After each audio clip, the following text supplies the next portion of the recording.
नमस्ते, राम राम। मैं हूँ रीना यादव। मैं मेरे यूट्यूब चैनल पे आप सभी का स्वागत करती हूँ। मैं आप सबके बीच में एक बहुत प्यारा कजरी गीत लेकर आई हूँ। मेरा कजरी गीत कैसा लगा कमेंट बॉक्स में ज़रूर बताना। अच्छा लगे तो लाइक सब्सक्राइब शेयर दोस्तों को ज़रूर करना। आप सबके लिए बहुत बहुत धन्यवाद।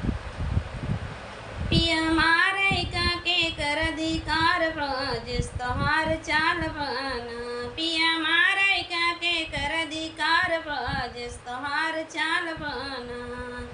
आधी रतिय घूम के आया तो भूख सुनाया। आधी रतिय घूम के आया तो भूख सुनाया।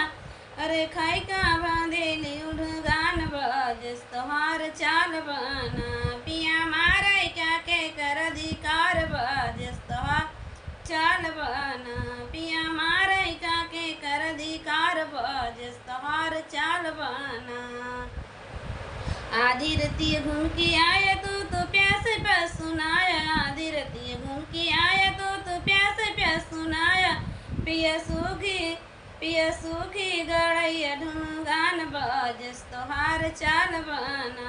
पिया सूखी गड़ैया ढूंगान जिस तोहार चाल बना।